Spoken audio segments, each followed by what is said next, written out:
আসসালামু আলাইকুম সবাইকে। অনেক দিন পর আমাদের কক্সবাজারের নতুন আরেকটি ভিডিও নিয়ে আপনাদের সামনে হাজির হলাম। ভিডিওটি এডিট করে রেখেছিলাম ঈদের আগেই, কিন্তু ঈদের ব্যস্ততার জন্য আপলোড দেওয়া হয়নি।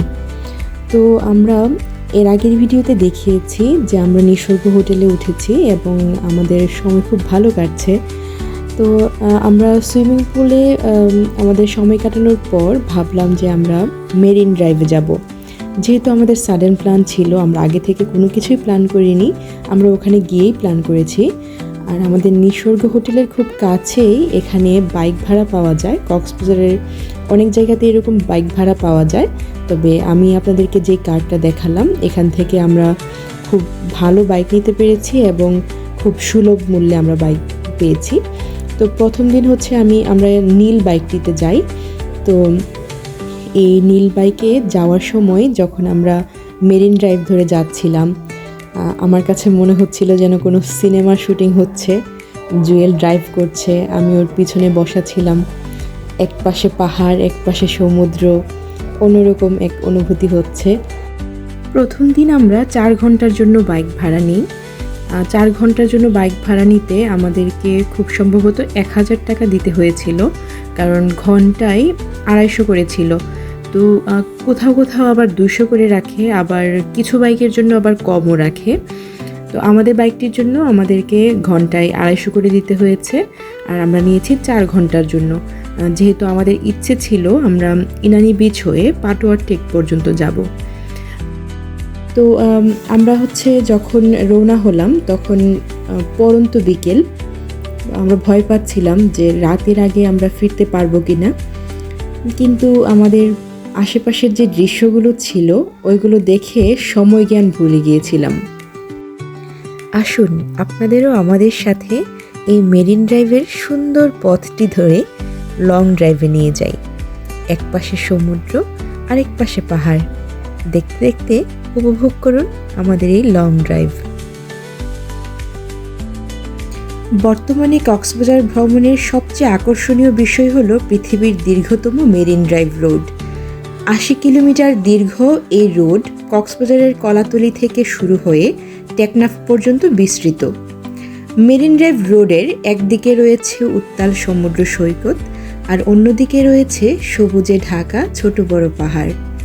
আবার কোথাও কোথাও পাহাড়ের গা বেয়ে ঝর্ণাধারার দেখা মেলে। মেরিন ড্রাইভ রোড দিয়ে যেতে যেতে বিস্তৃত সাগরের সমস্ত সৌন্দর্য আহরণ ও জেলেদের সাগরে মাছ ধরার দৃশ্য উপভোগ করা যায়। সেই সাথে সমুদ্রে দেখা মিলবে টেকনাফ গর্জন ফরেস্ট খ্যাত চিরহরিৎ বন।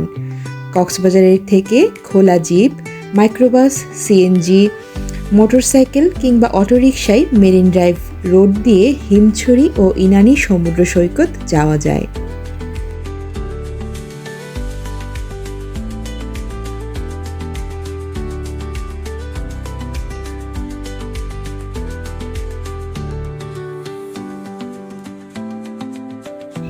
এই জায়গাটিতে এসে ভাবলাম কিছুক্ষণ দাঁড়িয়ে সমুদ্রের সৌন্দর্য উপভোগ করা যাক। তাই এখানে একটু ব্রেক দিয়ে আমরা দাঁড়িয়ে দাঁড়িয়ে সমুদ্রের সৌন্দর্য দেখছিলাম।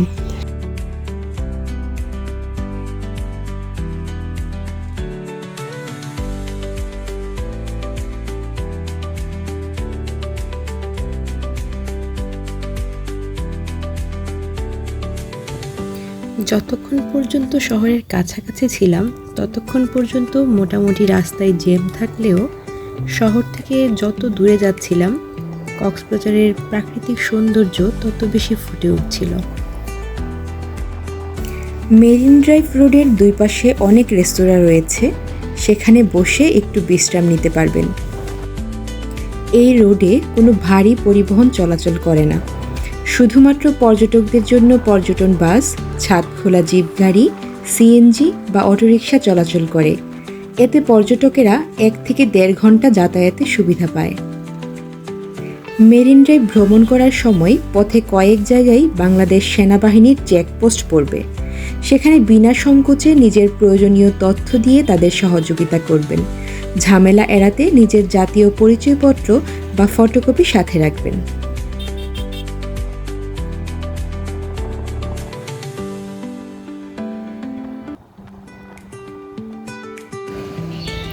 ড্রাইভ করতে করতে ক্লান্ত হয়ে চোখে পড়ল রাস্তার পাশে ডাব বিক্রি করা হচ্ছে। তাই দুজনেই ভাবলাম একটু জিরিয়ে নেওয়া যাক, সাথে একটু ডাবের পানি খাওয়া যাক। এই ভিডিওটি ধারণ করা হয়েছে 2024 সালের এপ্রিল মাসে, তাই আপনারা এখানে পাকা কাঁঠালও দেখতে পাচ্ছেন। যাই হোক, দোকানদার মামাকে জিজ্ঞেস করে জানতে পারলাম জায়গাটির নাম হলো পেঁচার দ্বীপ, আর এখানে অনেক ভালো ভালো রিসোর্ট আছে। পেঁচার দ্বীপ বাংলাদেশের কক্সবাজার জেলার কলাতলী এলাকায় অবস্থিত পরিবেশ বান্ধব অবকাশ যাপন কেন্দ্র।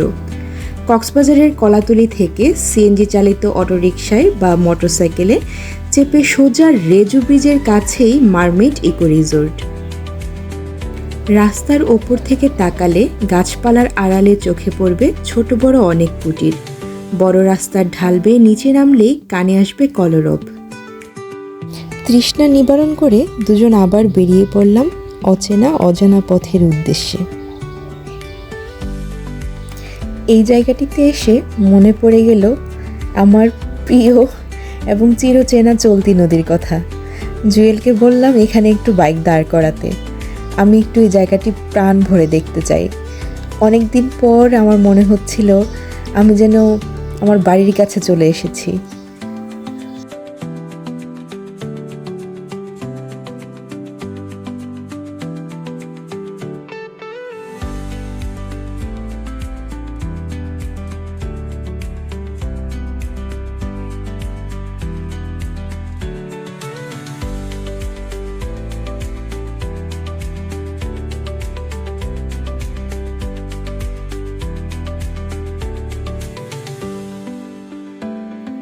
দূর থেকে ডেরা রিসোর্ট দেখতে পেয়ে আমরা বুঝতে পারলাম যে এখন ইনানি বিচের কাছাকাছি আছি।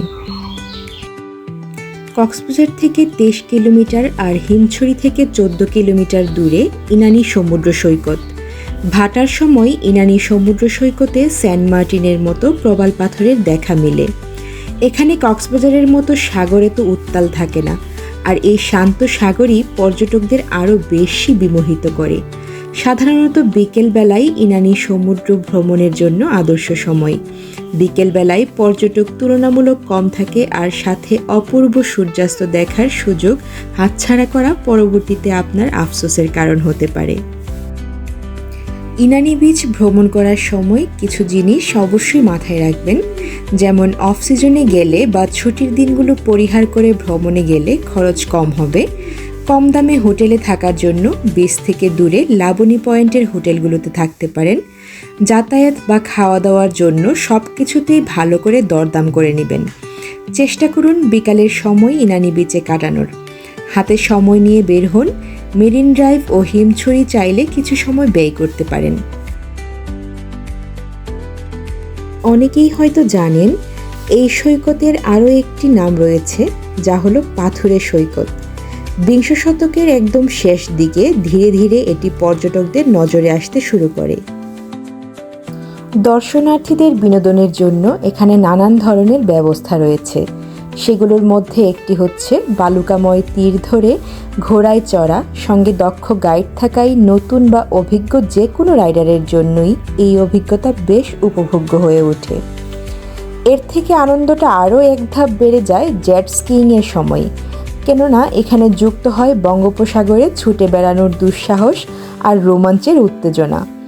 সাধারণত স্কিইং করার সময় জেটে রাইডারের সঙ্গে একজন দক্ষ প্রশিক্ষক থাকেন, তবে দর্শনার্থীদের যারা অভিজ্ঞ তারা একা একাই স্কিইং করতে পারেন। যতই সামনের দিকে এগুচ্ছি ততই ইউটিউবে রিভিউ দেখা বড় বড় হোটেল অ্যান্ড রিসোর্টগুলো চোখে পড়ছিল। বাইরে থেকেই অনেক সুন্দর লাগছে, ভিতরে না জানি কত সুন্দর। ইনশাল্লাহ দ্বিতীয়বার কখনো কক্সবাজার আসলে চেষ্টা করব ইনানি বিচের আশেপাশে থাকার জন্য। এটি হচ্ছে হোটেল সি পার্ল।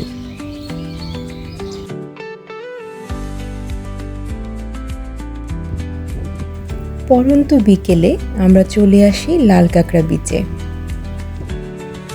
এমন সিজনে নাকি এখানে খুব বেশি একটা কাঁকড়া দেখা যায় না, তারপরও আমরা মনের ভিতর ক্ষীণ আশা নিয়ে চলে আসি এখানে। দূর থেকে একসাথে অনেক কাঁকড়া দেখা যাচ্ছিল, কিন্তু কাছে যেতেই ওরা টুক করে লুকিয়ে পড়ে। প্রতিদিন জোয়ারের পর ভাটায় বালুচর থেকে পানি নেমে গেলে পুরো সৈকত লাল বর্ণ ধারণ করে। এতে মেরিন ড্রাইভ সড়ক থেকেই লাল কাঁকড়ার সৌন্দর্য উপভোগ করা যায়।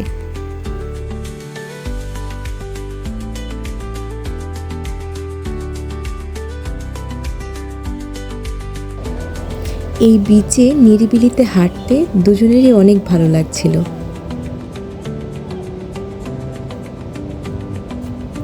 লাল কাঁকড়া বিচে নিরিবিলিতে অনেকক্ষণ সময় কাটিয়ে সূর্য যখন প্রায় পশ্চিম আকাশে ঢলে পড়েছে তখন আমরা ভাবলাম এবার যাওয়া যাক ইনানি বিচে। কক্সবাজারে আসার আগে আমরা শুনেছিলাম ইনানি বিচ থেকে নাকি সূর্যাস্ত অনেক সুন্দরভাবে দেখা যায়, তাই আমরা সেই উদ্দেশ্যেই এই টাইমে ইনানি বিচে আসি। ইনানি বিচে এসে দেখি এখানে প্রচুর মানুষের ভিড়। তখন আমাদের উল্টো আফসোস হচ্ছিল, এর চেয়ে ভালো হতো যদি আমরা লাল কাঁকড়া বিচের ওখানে বসেই সূর্যাস্ত দেখতাম। যাই হোক, এখানে এসে আমরা প্রবাল পাথর দেখলাম এবং খুব সুন্দরভাবে সূর্যাস্ত দেখলাম।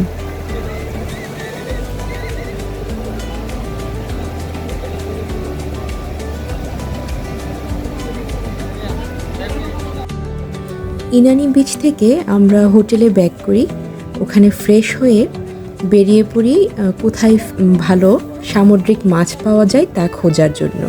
তো খুঁজতে খুঁজতে আমরা জানতে পারলাম যে সুগন্ধা বিচের পাশে খুব ভালো মাছ পাওয়া যায় এবং আমরা ওইখান থেকে মাছ কিনে বা সামুদ্রিক যে কোনো কিছু কিনে আমরা ওইখানেই ওরা আমাদেরকে ফ্রাই করে দিবে এবং খাওয়ার ব্যবস্থা করে দিবে, আমরা ওখানে বসে খেতে পারবো। দেখতেই পাচ্ছেন এখানে অনেক সামুদ্রিক মাছ আছে। জুয়েলের খুব ইচ্ছা ছিল ও লবস্টার খাবে, তাই ওর প্রথম পছন্দই ছিল লবস্টার। ও প্রত্যেকটি দোকানে শুধু লবস্টার দেখছিল আর আমার সাথে দুষ্টুমি করছিল, তুমি যদি অক্টোপাস খেতে চাও খেতে পারো। যাই হোক, আপনাদেরকে দেখাবো আমরা কি কি নিয়েছি। এখানে দেখতে পাচ্ছেন আমাদের প্যাকেজে কি কি ছিল। আমাদের প্যাকেজে ছিল লবস্টার, কাঁকড়া, তারপর ছিল হচ্ছে স্কুইড ফিশ, ছিল অক্টোপাস অ্যান্ড স্যামন ফিশ।